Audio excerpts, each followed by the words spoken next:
नमस्कार दोस्तों, मैं अपनी क्लास लधौरा से संजय हरवार। तो दोस्तों, अभी तक हम कक्षा 10वीं की प्रजनन तंत्र के अनुसार 2 या 3 वीडियो देख चुके हैं। इसके बाद में आपको पिछली वीडियो में नर जनन तंत्र का सचित्र वर्णन बता चुका हूं। अब दोस्तों मैं आपको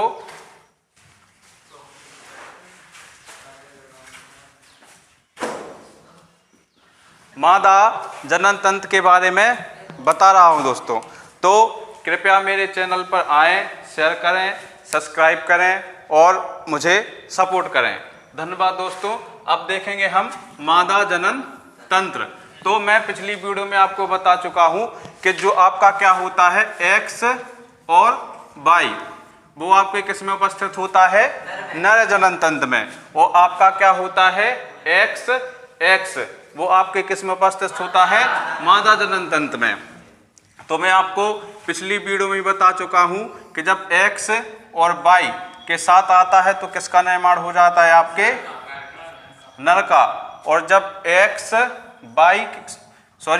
एक्स के साथ संयोग कहते हैं तो किसका निर्माण होता है? आपके मादा का। अब ये तो हो गया आपका क्या नर और मादा मतलब निर्माण। लेकिन जो निर्माण में भाग लेते हैं मतलब जो अंग होते हैं उनके बारे में हम विस्तृत रूप से जान रहे हैं। तो पहली वीडियो में हम नर जनन तंत्र के बारे में जान चुके हैं। अब हम जानेंगे मादा जनन तंत्र के बारे में। तो दोस्तों अब हम देखेंगे मादा जनन तंत्र।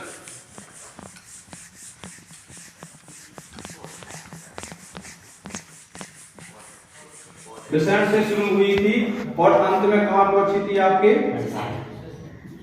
श्वसन पर। जो आपका नर जनन तंत्र था वो प्रारंभ हुआ था आपके विसरण से, वो अंत हुआ था आपके श्वसन पर। श्वसन क्या कहता है? आपका निषेचन, अर्थात आप बोल सकते हैं युग्मक बनाने का अंतिम भाग या अंतिम अंग होता है। इसी प्रकार अब हम देखेंगे इसी के अकॉर्डिंग। अब इसमें आपने देखा था विसरण में किसका निर्माण होता है? शुक्राणु या स्पर्म का। अब हम थोड़ा क्या देखेंगे, ये क्या था? आपके उदय गुहा के नीचे। अब मादा जनन तंत्र में क्या हो जाएगा? विसरण के स्थान पे आ जाएंगे आपके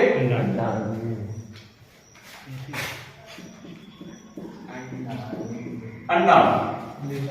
क्या हो जाएगा? ये क्या थे? आपके उदय गुहा के नीचे। अब ये क्या हो जाएंगे? आपके उदय गुहा के ऊपर। तो ये क्या है? आपके अंडाणु। अब आपसे पूछा जाए कि अंडाणु की संख्या कितनी होती है तो आप स्पष्ट रूप से देख सकते हैं। अंडाणु की संख्या कितनी है? 2। अंडाणु कितने होते हैं? आपके 2। अब इनमें क्या होता है?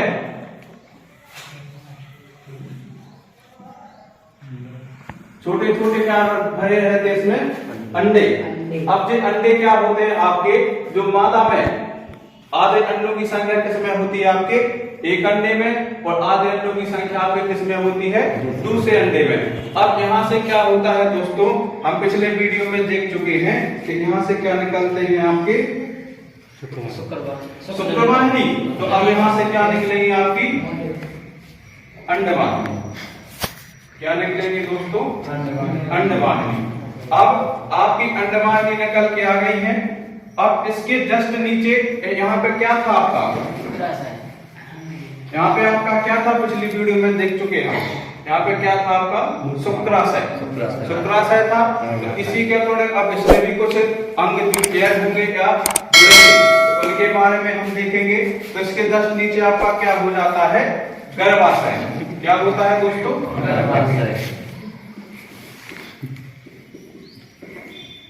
गर्भाशय।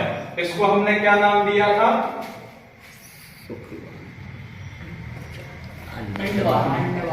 क्या नाम दिया था हमने? अंडवाहिनी। अब ये क्या हो गया आपका? अंडाशय। अंडाशय से क्या होंगे? अंडे आएंगे, कहां पहुंचेंगे? आपके गर्भाशय में। अब गर्भाशय के बारे में थोड़ा हम जानकारी ले लेते हैं। तो इसे अगर हम देखें तो हमारे बुंदेली में बोला जाए या फिर जो हम आम भाषा में कहते हैं, क्या कहते हैं? से बच्चा लाने। क्या कहते हैं हम इसे? बच्चा दानी। अब यहाँ से क्या आ गया आपका अंडा, तो यहाँ में क्या, इसमें क्या उपस्थित हो जाएगा आपका अंडा। अब इसको हम आम भाषा में क्या कहते हैं, बच्चादानी। अगर विज्ञान की भाषा में बोलो तो क्या कहते हैं, गर्भाशय। अब यहाँ तक आपको समझ में आया। सबसे पहले जैसे इसको कनेक्ट किया है वृषण, वृषण के स्थान पे क्या होते हैं आपके अंडाणु। अब यहाँ पे हमने वृषण को आगे पहुंचाने के लिए, मतलब किसमें, शुक्राशय में पहुंचाने के लिए इसका निर्माण किया था हमने शुक्राणु नलिका का। तो इसमें आपका किसका निर्माण हो जाएगा, अंडमान नलिका। अब ये कहाँ पे इकट्ठे हो जाते हैं आपके शुक्राशय में, तो ये कहाँ पे इकट्ठे होते हैं आपके गर्भाशय में। इतना समझ में आया। अब आगे देखेंगे। अब इसके जस्ट नीचे होती है आपकी योनि। क्या होती है आपकी योनि। अब यहां पे हमने क्या देखा था,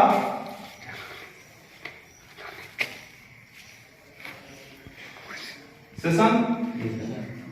यहां पे किसका निर्माण हो जाएगा, आपकी योनि का। यहां पे हमने क्या देखा था आपका सेशन, यहां क्या हो जाएगा आपकी योनि। अब योनि में क्या होता है, ये क्या होती है आपकी सेंसिटिव।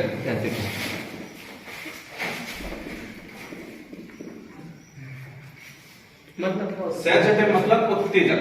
ठीक है, ये क्या होती है आपकी सेंसिटिव या उत्तेजक। अब इस ये क्या हो गया आपकी योनि। अब योनि का मार्ग किसमें, आपका जो क्या है आपका गर्भाशय। अब गर्भाशय किसमें आके खुलेगा, आपकी किसमें खुलेगा, योनि में। गर्भाशय किसमें आगे खुलेगा, आपकी योनि में। अब योनि के सबसे आखिरी या सबसे नीचे वाला भाग क्या होता है आपका भग्निष्ठ का।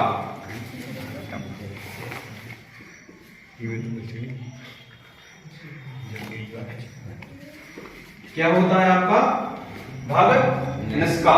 तो सबसे पहले शुरुआत किससे होती है आपके अंडाणु से। अंडाणु के बाद क्या आते हैं अंडवाहिनी। अंडवाहिनी के बाद क्या आता है गर्भाशय। गर्भाशय के बाद क्या आ जाएगा आपकी योनि। योनि के बाद क्या होती है आपकी भग्निष्ठ। अब हमने देखा था भग्निष्ठ। भग्निष्ठ योनि का सबसे आखिरी वाला भाग।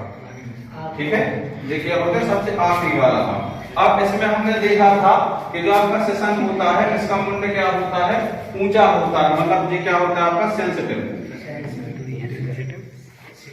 सेंसिटिव था। अब यहाँ पे इसका स्थान कौन ले लेता है आपकी भग्निष्ठ का। ठीक है, अब ये भग्निष्ठ का क्या होती है, सेंसिटिव कौन हो जाती है आपकी योनि। योनि के सबसे आखिरी का भाग क्या होगा आपका भग्निष्ठ का। अब इसके पहले आपने क्या देखा है, बच्चादानी या गर्भाशय। अब यहाँ से देखेंगे प्रक्रिया शुरू। क्या होता है कि माता का जो अंडाशय होता है वो आपके 24 दिन में क्या होता है, फूटता है यहाँ पे, या फिर यहाँ से क्या होता है रिलीज होके कहाँ पे आ जाता है आपके गर्भाशय में। कहाँ से रिलीज होना है, अंडाणु से क्या आना है, अंडा को कहाँ पहुंच जाएगा आपके गर्भाशय में। गर्भाशय में पहुंच गया। अब गर्भाशय में क्या होना है, निषेचन की क्रिया। तो यहाँ पे क्या है आपकी भग्निष्ठ का, मतलब योनि का अंतिम छोर। अब यहाँ से क्या होता है, शुक्राणु का क्या होता है यहाँ पर चलन होता है, शुक्राणु को भेजा जाता है। अब शुक्राणु को पहुंचाने के बाद उसका संपर्क किससे होता है, आपके अंडाणु से। अब यहाँ से क्या है, यहाँ पे हजार की संख्या में अंडाणु है, इसमें से क्या होता है एक अंडाणु निकल के आता है। अब यहाँ से क्या जाता है आपका स्पर्म। स्पर्म नाम कहेंगे हम इसको, क्या कह सकते हैं, शुक्राणु। तो शुक्राणु जाता है किससे टकराता है, आपके अंडाणु से। अब अंडाणु पे टकराने के बाद यहाँ पे इसका जीवन काल कितने दिन का होता है, जस्ट टाइम पे, केवल मात्र 24 घंटे का। अब 24 घंटे का यहाँ पे क्या कहता है, ये समय बताता है। 24 घंटे समय बताने के बाद क्या होता है, इनकी रेस होती है। यहाँ पे क्या होती है, रेस। इसमें क्या करने की, प्रवेश करने की। यहाँ तो ये पहुंच गए। अब यहाँ पे क्या होगी, रेस होती है। तो जो 24 घंटे के अंदर या 24 घंटे में अपनी रेस पूरी करके इसमें प्रवेश कर जाता है, वो क्या हो जाता है, जनन की क्रिया के बाद शिशु बन जाता है। और जिनका क्या नहीं हो पाता है, रेस पास नहीं कर पाते हैं, वो क्या होता है, आपके माता के जो क्या होता है योनि या भग्निष्ठिका से रक्त के रूप में, या फिर कह सकते हैं रजुधर्म के रूप में शरीर से बाहर निकल जाता है। इस प्रकार क्या होता है, आपके माता के गर्भाशय में प्रेगनेंसी कंप्लीट होती है। ठीक है, मुझे आपको समझ में आया दोस्तों? जी सर।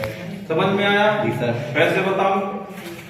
ठीक है, तो ये क्या होता है, आपके माता का गर्भाशय। अब इसमें क्या होता है, हम इसमें देख चुके थे, इसमें हमने क्या देखे थे, 2 हार्मोन देखे थे, याद है आपको? इसमें हमने क्या देखे थे, 2 हार्मोन देखे थे। पहला कौन सा था आपका, कार्बोहाइड्रेट, दूसरा था आपका एस्ट्रोजन। अब यहाँ पर हमें क्या देखना है, 2 हार्मोन किसमें रिलीज होते हैं, आपके मादा में, मतलब अब ये आपके हार्मोन किसमें रिलीज होने हैं, आपके गर्भाशय में। ठीक है, अब गर्भाशय में रिलीज होने, पहला होना है आपका प्रोस्टोजन, दूसरा होना आपका एस्ट्रोजन। अब प्रोस्टोजन क्या कहता है कि जो माता के इसमें क्या होता है, रिलीज होता है। इसमें काम कौन, इसमें क्या होता था, आपके 2 हार्मोन रिलीज हुए थे, जिसमें एक का कार्य क्या था, क्रिया को बढ़ाना, दूसरे का कार्य क्या था, रोकना या उसे कम करना। इसी प्रकार इसमें क्या होगा, आपके 2 हार्मोन रिलीज हुए। प्रोस्टोजन क्या करेगा, जो माता होती है उसको क्या कहता है, उत्तेजित करता है।